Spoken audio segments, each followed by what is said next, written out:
14 gün ərzində şəkər yeməsəniz nə olar? Günbəgün alimlər sizin üçün hesabladı, biz də hazırlayıb sizə təqdim edirik.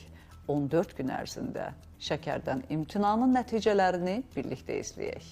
14 gün şəkər yeməsəniz nə olar? İlk gün çətin ola bilər, amma şəkərsiz həyat tərzi həm bədəniniz, həm də zehniniz üçün inanılmaz fərq yaradır. İkinci gündə insulin səviyyəniz yaxşılaşır. Üçüncü gündə bədəndə iltihab azalır. Dördüncü gündə şəkər ehtiyacınız azalmağa başlayır. Beşinci gün üzdəki şişlik yox olur. Altıncı gündə qarın nahiyəniz daha da sıxlaşmağa başlayır. Yeddinci gündə yemək aralarında aclıq hissiniz yox olur. Səkkizinci gün yediyiniz yeməklər daha dadlı olmağa başlayır. 9-cu gün günortadan sonra enerjiniz tükənmir. 10-cu gündə arıqlamağa başlayırsınız. 11-ci gündə enerjiniz daha da yüksəlir. 12-ci gündə dəriniz təmizləməyə başlayır. 13-cü gündə əhvalınız və yuxu keyfiyyətiniz yaxşılaşır. 14-cü gündə isə həyata eşqiniz artır. Amerika Ürək Assosiasiyasının məlumatına görə qida rasionunda şəkər istehlakının miqdarı müəyyən olunub. Normanı aşmamaq üçün kişilər gündə 9 çay qaşığı,